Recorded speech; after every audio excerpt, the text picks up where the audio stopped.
Hello, everyone, and welcome to another edition of our American Scousers OLSC Spotlights. And I am joined tonight by Michael Schwind, who is a member of the official Liverpool Supporters Club of South Carolina.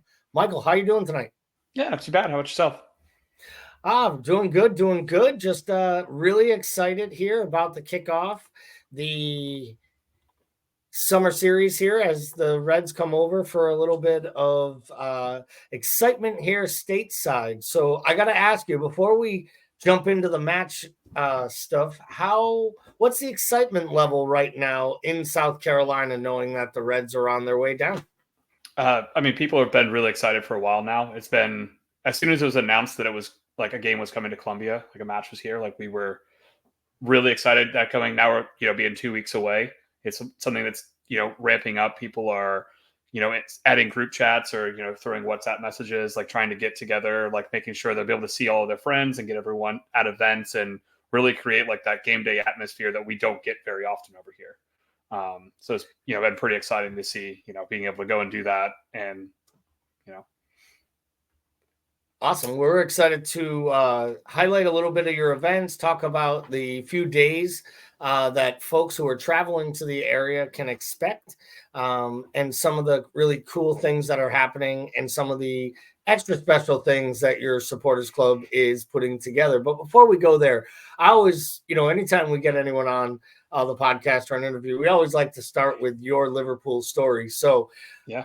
Give us however level view you want to give us on what it was that made Michael a Liverpool Red to the point where he was willing to take my interview and email to give up his time on a Monday night.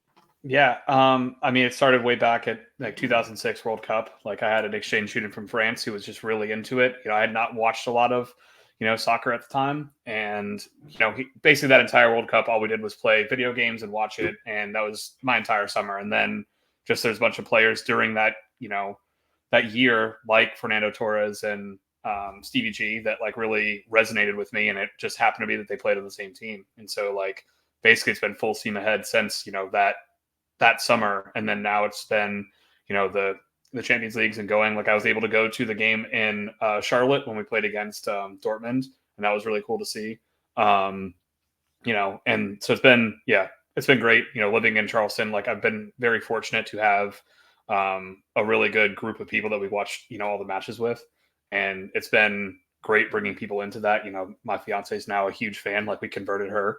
Her family is all Manchester and Chelsea fans, and so she converted basically as soon as she started watching more. And now she's every season getting her new jersey and doing that. So it's been really fun to see the family continue to build like that. That's great. I had to convert completely. I had to actually convert her into a soccer fan. She didn't even give two bleeps whatsoever. And now she is fully entrenched as well and somehow beats me every year now in fantasy soccer. And I'm the one who plays all year and pays attention to it. But that's a whole nother story for a different podcast. And anyone who listens to these podcasts know the inside jokes that are my wife, Kelly, beating me. So when we look at the South Carolina supporters club, it is a little bit different, right? Because it's a much larger footprint. That was very interesting to me when I checked out your website. Looks like you almost have like the entire state is one supporters group, where some states have multiple groups within the state. Talk to me a little bit about the setup of the group, how it operates, the primary areas in which you have some local pubs or places for folks to watch. And so South Carolina is a little bit different than other places because we don't have the mass populations that other, Philadelphia or, like Pittsburgh or like New York, like they have multiple like little areas because they have much larger population density. South Carolina, in order to be able to become an OLSC, we had to make sure we had enough people sign up in the beginning. And then that was able to kind of create the little hotbeds that we have. We have the Charleston, the Myrtle Beach, the Columbia and Greenville locations, and each one of those kind of sets themselves up. And like we have our home like pubs or whatever place that we go and watch matches at each place. But it's also fun because we do travel between each location. Like we've gone and watched games in Columbia, or if we have family or friends who go to Myrtle Beach for like, visiting from like Ohio or something, we're like, hey, no, this is where you go watch the match. And so it's been, it's a little bit of a challenge, I think, for leadership sometimes to get big events together because we are so spread out. Myrtle Beach is 2 hours away. Greenville's 3 hours away. Getting people together that are so far apart sometimes is more difficult. So we have had that, like, each place has their own identity. Like the Charleston group is the Charleston group. The Greenville group is a Greenville group. But like at the end of the day, we all come together for events such as, the match in Columbia. It's great. And we're going to talk a little bit in a few minutes here about all of the great events that you guys have scheduled for the match in Columbia. How many of your members roughly do you think will be in attendance for the match? Oh, man. Based on the amount of people that I know that are looking for tickets or trying to get more tickets or coming for the games, I know at least there's a couple hundred that are, going, which is going to be really cool. And we'll see how many of those are members or friends of members, things like that. Because like our average group is a little bit smaller. That's going to, like we thought was going to go. And I think now it's like, oh, hey, I've got 2 friends who are fans as well. We should bring them, even though they don't come to a lot of matches. They're not OLSC members. So it's growing. It's getting there. I'm really hoping that we get to see, that full force out at the Bulldog. It'll be pretty fun for that. Well, let's jump right into those events. So obviously we know the match is on Saturday, August 3rd. We'll let you plug a little bit about that. But first, we want to talk about Friday. So on Friday, August 2nd, you guys will be hosting your happy hour and welcome event at the British Bulldog Pub, which is on Bower Parkway in Columbia, South Carolina.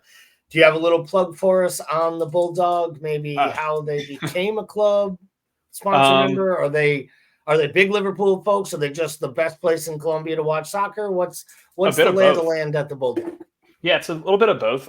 It was actually before I moved to Charleston, that was where I watched all the matches. So it was really nice. Having a nice, British pub to go and watch games and enjoy that atmosphere. There's always, up in the morning, had a good breakfast, good food. And then they were able to build a little outside area that really showcases, like, watching big matches there is fun because like they have like the outside TVs, they have everything set up. It's in a nice location for people from all over the city to kind of meet up for.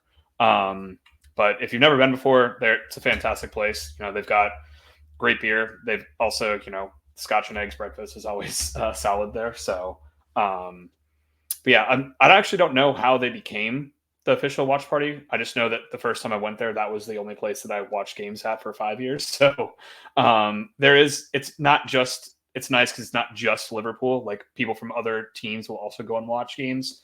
It will be a Liverpool specific bar, but it is like you will have the random fans from other teams that will go there and, on like the tertiary TV in the corner, being like watching their match, while also being like involved in that environment. And it always made like a nice, like, a fun place to have that many people together watching games. That's great. And we should mention that through all these events, you will be collecting donations for the LFC Foundation. There'll be donation boxes inside the events, as well as ways to contribute via cash, check, or Venmo. Looks like 4 to 6 p.m. There's going to be a Guinness promo. Who doesn't love a Guinness promo? And then at 7 p.m. to 8:30, Mark Kenny will be performing. I have the graphic from the website here. Mark Kenny is a singer-songwriter directly from Liverpool who will be performing some LFC fan favorites at the Bulldog. Do you have any more information on the Mark Kenny appearance or show? Do you know, was this something that was planned? Is Mark traveling with the team and the Anfield Wrap during this period? Like, how did you guys end up hooked up with Mark Kenny? I think a big part of it is he was already in process of like trying to find out how he could perform in doing those things. Cause like we have like Liverpool, that's one of the biggest things in, all of like, football is like having the person who, could sit there, sing the songs, do all that. And I think that was just more of a, both parties were going to made it work. Like it was a reach out both directions. And then it just kind of, it worked. Cause I believe he's also performing in Philadelphia and Pittsburgh as well. So he's going to be kind of doing the whole tour with the Anfield Wrap, and I think Redmen TV is also at everything. So they'll all be around for pretty much all 3 events throughout the course of the month. Well, what a segue there, let me tell you. You'd think you might have worked in radio or TV. The Anfield Wrap will also be rolling through Columbia on Friday evening. They're in competition with Mark, though, because they're both starting their parties around 7:30. But the Anfield Wrap will be at the Tin Roof. Tickets are available, it looks like, at ctickets.com, or you can search for the Anfield Wrap, of course. Michael, do you have any insight on the Anfield Wraps event that night?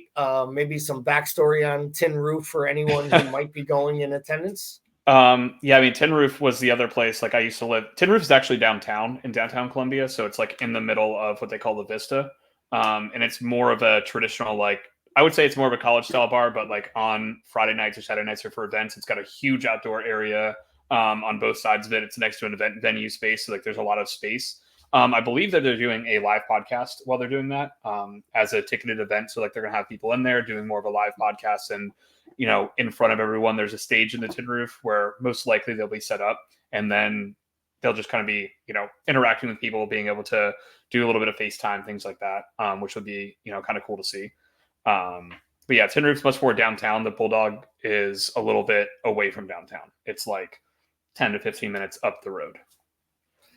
And if you have it in you, there's a third event that night as well. Yeah, there is. On Friday night, on August 2nd, 9 p.m. to whenever, and I'll tell you, I like the type of party that doesn't have an end time, is the happy hour / welcome OLSC South Carolina at Grill Marks. So Grill Marks is another establishment in Columbia. What can you tell us about Grill Marks and their plan for how things will be handled? So yeah, with Grill Marks, it's mostly just more of instead of a meet and greet or like a special event going on, it's just going to be a place for everyone to hang out that wants to stay out a little bit later than 8 o'clock or 9 o'clock. People who travel to town that are traveling to spend more time with Liverpool fans or to get to know people from other like areas or other OLSCs. So yeah, it's going to be more of one of those type of events where it's just going to be like, hey, let's get everyone together in one place. We have one meeting point that if people do go to other events throughout the night or they get into town later, they know where people are going to be at from 9 o'clock till when Grill Marks closes. And it's on Gervais Street, which is like really close to Tin Roof, so you could walk between the two of them if you wanted to. It's a very walkable distance. So basically, if you make the venture downtown to Tin Roof, you can easily get your way over to Grill Marks. Yeah, it's like a 8-minute walk. So it's nice and close. It's basically like you can make it faster if you go down and around the other way, but yeah, by road it is 8-minute walk. So it's nice and quick. Can get between the two. Walk off a couple of the beers you have over at Tin Roof before you meet up with everyone at Grill Marks. Absolutely. Now, they will be taking some donations there as well. So I just want to make sure everyone remembers that. And Grill Marks, it does look like we'll be opening early, 10:30 a.m. on Saturday for the day of the match as well, welcoming in supporters. So before we start to talk about the events of August 3rd, let's talk a little bit about the match itself. Liverpool takes on Manchester United. Any insight or information you might be able to share about the venue, Michael, parking, best ways to take transportation to the stadium? Any insight that someone traveling to town you would have loved to have known before you went to the first match at that stadium? Hydrate for sure. Columbia, it's very hot. Even at a 7 o'clock kickoff, it's still going to be hot out. So make sure like throughout the day, drink your water, guys. But the venue itself, Williams-Brice, is pretty much like, it's a college football stadium. So like it's made for tailgating. It's got giant parking lots and parking outside of it, which does help a ton. And it's also where they do the state fair every year for South Carolina. So like they have parking figured out. Like you go to a lot of like stadiums and other places. If you're planning on driving to the match, then there's going to be plenty of parking. I would look at where you would like to park based on where your tickets are in the stadium, because there's going to be kind of parking all around. But there's one I mean, a gigantic parking lot right outside Williams-Brice that getting parking passes for and going in there. There will be like the tailgating, the camaraderie, the singing, all of that right before the match. But if you don't want to, Ubers are great, or ride shares in general are great in Columbia. It's for most of the hotels that people will be staying at downtown or Airbnbs in the area, either if you're down Rosewood or wherever. You can get an Uber. It should only take you a few minutes to get over there, but plan for traffic. There's only one road in and one road out from the stadium. So they do college football with 80,000 fans on a regular basis, like, on the weekends, but it's still traffic. So just kind of plan accordingly. And other than that, though, it's, as far as a venue getting in and out of, Williams-Brice is a pretty solid choice. Saturday morning looks like people are coming back to the Tin Roof. They're going to be having a OLSC. It looks like a conjunction with your the official Liverpool Supporters Club of Raleigh, North Carolina, and the Cop USA. You guys will be doing a brunch at Tin Roof. And it looks like there's going to be more live music from Mark Kenny that day at Tin Roof. And also the Anfield Rap and Redmen TV guys are also expected to make an appearance, including maybe some celebrity LFC guests working their way through the crowd. I'm not going to ask you to spill the beans, but do you have any idea of the level of celebrity? Are they going to be like local area celebrity, real celebrity, or LFC celebrity? Well known is the best way I would describe it. It's probably in that category of like, if you aren't a LFC like centric person, you still probably going to know who they are. And if you are, you're definitely going to know who they are. So it's that it's a nice little in between there. And again, the donation boxes will be out. So please, if you are coming, stuff those donations. We want to see as much money get raised for the LFC Foundation as possible. This event will be non-ticketed and free to all to attend. So usually when I read that, it says to me, get there early if you want to get in. Right? Is that what I'm reading through this? Yeah, I think it's going to be much more of a block party style event because the way that Tin Roof is situated with its music venue next door, there's a giant courtyard.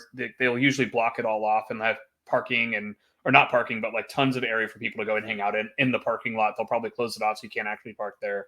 But it'll definitely be a much larger event than the one on Friday night. Much more activity, people being potentially staying there all day than just walking to the stadium if they wanted to. And not to cut the British Bulldog out from their Friday festivities, they also will have some action on Saturday afternoon when they are going to host the Carlsberg Presents Liverpool Legends. And they are advertising that it will be none other than Sammy Hippa and Gary McAllister as presented by Carlsberg. So really great time. Anyone who's ever met Liverpool legends at these events, they're so welcoming and so open to have conversations, pictures, sign items for supporters. It's just a really great experience. Any insight on this? And which of these events do you think you'll be partaking in, if any? Well, yeah, I think so. My Friday is going to be a little bit chaotic because I know that we're also doing the brew at the zoo that day. We're going to be coming in town. It's like a local craft beer thing that's hosted at the zoo. So our night might be a little bit more hectic. So I don't know if we're going to be up nice and early Saturday morning, but we'll see. Most likely for me, I mean, I've wanted to meet them for, they're on that list of players who I would have always wanted to have met and, legends of the game. And I think Bulldog for me personally is where I'm going to go. It's just, always going back to that.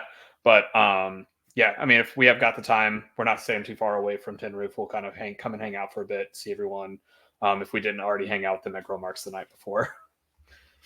So, and last but not least, before the match starts, you get into there's going to be an LFC fan zone /fan fest, and I know it sounds like All the details aren't completely pulled together yet for this. Yeah. How will someone follow that? How can someone get more information if they're traveling down to South Carolina, they're watching this video and they want to be able to follow? Is there a Twitter page? Is there Facebook posts? Are there anywhere that they can get updates on your plans Yeah. that may change between now and August 3rd? Yeah, I think the OLSC South Carolina page is the Facebook page that pretty much everything kind of lives in. They are working on a website, which I will send you information for. It's not officially up and running, but I want to try to see if we can get that out just to have all the information that's going to be going up there. Very, very, very likely this Fan Zone Fan Fest is going to be similar to what they've done at other stadiums and stuff like that. It's going to be much closer to the stadiums where you can just be there and then walk into the match versus like have to find transportation from where the Fan Fest is over. So just, I would not saying it's 100%. I would say it's like very, very, very likely that it's going to be right outside the stadium. Make sure you just plan for your parking or things like that, and then be able to go to Fan Fest and do that, because the state fairgrounds right there are set up for an event like this. Great. Well, feel free to send it over when you do have that. I also did want to mention, obviously, the official supporters club of South Carolina is a chartered member, so there are membership options available. If someone were interested in becoming a member or learning more about it, Michael, how do they go about that? What's the best thing for them to do? So I would suggest just joining the Facebook group. And in the Facebook group, there's a pinned message for OLSC membership for joining the charter. And it should just be right at the top. Like you can just click on it and then you'll be added to there's like an email thread that goes out to all the members for signups or that. Or if you're there, find Nikki. She's always got the stuff with her. It's great. It's one of the things that really helps keep the club together. She does a really good job of keeping membership up and making sure that people are, doing things. And, we've got, tons of donations, things like that. We always have merchandise to raffle off and things like that for games and things. So yeah, the Facebook group is pretty much where everything lives at the moment. And that would be the main place I'd be looking for any information. Great. So we'll get you out of here. A couple more minutes. We're pretty much done with the match here. I'm not going to ask you what your predictions are for a preseason friendly with a bunch of kids, other than I'm hoping for a really healthy opportunity and experience. But when you head into this season, where is your mindset as a Liverpool supporter right now? We have the conversation on the podcast. We have the conversation oftentimes amongst ourselves in our Discord channel where we're kind of pulling in different areas. Do we need signings? Is it more about betting in a new manager? Is it more about the hangover that is, not having a personality like Jurgen Klopp at the wheels, right? So where do you land, Michael, on July 22nd with no summer signings and a bunch of players coming back late and a little bit of contract unrest? Like, if I asked you the temperature for the new season, where is your scale right now? Oddly optimistic is probably where I would be at. Like, in like so it's a weird place to be in, knowing that like we didn't have any new contracts come in. We have got a couple of guys that, like you said, that we do need to re-sign or we might lose. And we're in a weird place with manager. He's just the head coach, though. He's not like the general manager of everything. So it's like a very different setup than we've had for the past 8 years. And so I trust, though, that our front of house, those guys are looking at this in the best way possible, both from a business perspective, but also just like sustainability of like, hey, we do have a wage structure, that we did just break for our youth group. So, we just signed a youth player that now is going to be making more than all the other youth players. So is that something that we're going to be continuing to do with the big team or, that kind of stuff? I'm excited being able to watch Copa and the Euros and things like that, seeing some players that really excelled. It was like fun to see, Gakpo was great. I'm excited to see if he can bring that kind of play style back into the team and see how that runs. So, overly optimistic. I still am always happy with a good season. No major injuries would be great, but it's on the table. Like, we can see what happens. what in your mind institutes what makes this a good season? Is it top 4 in a trophy? Is it just competing on all fronts? Like what is the requirement? What's the floor and what's the ceiling in your eyes for the next 12 months for this club?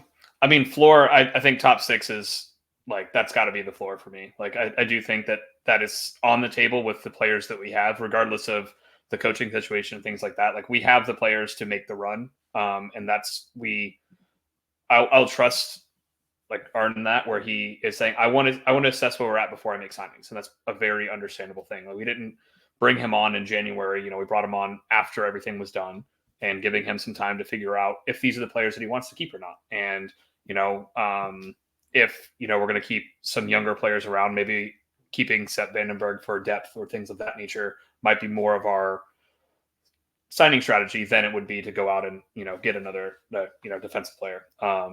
So yeah, I think that top 6 is the floor for me. And I think making a run at, I think first is, winning is going to be hard in the Premier League. It's always hard, especially with all the other teams. But I think top 4, I'd be very happy with. Like, I'd be very happy with the top 4, and we're good there.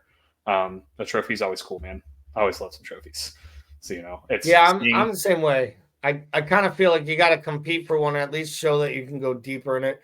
I do wonder if they may almost roll back a little bit to kind of Klopp's beginning reign, where the domestic trophies were kind of seen as like, if we can compete in them, that's great, but they can't be our forefront. I think once we started winning trophies and we had that flair and that taste in these players' mouths, they wanted more of it. And I think Klopp almost fed to that by saying, hey, let's go win as much as we could. I also think has a lot to do with the fact that he kind of knew it was running down he was running down the other side of the dial. And I think it was, let's go get everything we can here while we can, and know that the end was coming quicker than, the next contract or an extension. So any other parting thoughts on your part for us, Michael, before we wrap up here and say goodnight? No, just thanks for having me. I'm excited to, see everyone, in 2 weeks of the match. And other than that, I'm, like I said, overly optimistic. Let's, have a good season, have some fun. And if you haven't joined the Discord channel, do come and hang out. I've been catching up on it over the last couple of weeks because I've been a little bit busy. So it's been a fun reading. So yeah, it is definitely an entertaining area. We will make sure and share the Discord links. The Discord channel, for those who don't know, it's basically a virtual pub. If you watch matches alone, you will never watch another match alone, to be honest. You may want to turn off the notifications at times, just purely because of how much passion and anger and frustration there is inside that room, and we don't hold back. But if you haven't already, please go over to the YouTube channel. Give that thing a like, a subscribe. As Tamuchin would say, hit all the buttons except the thumbs down. Don't forget, we have our morning coffee show on Monday, Wednesday, Friday. We have our Monday and Thursday night podcasts. Soon to be coming back, the Premier League show, the fantasy show. We will be getting our fantasy American Scouser Cup league code out there. We'll share it to all the groups for all the members of the official Liverpool Supporters Club of South Carolina. We want to say thank you for appearing tonight, Michael. Thank you for all of the events you are hosting, and thank you for welcoming all of the Reds traveling in from all over the country. So for Gally and Michael, this was another one of our OLSC Spotlights. Have a great night, and we will see you soon.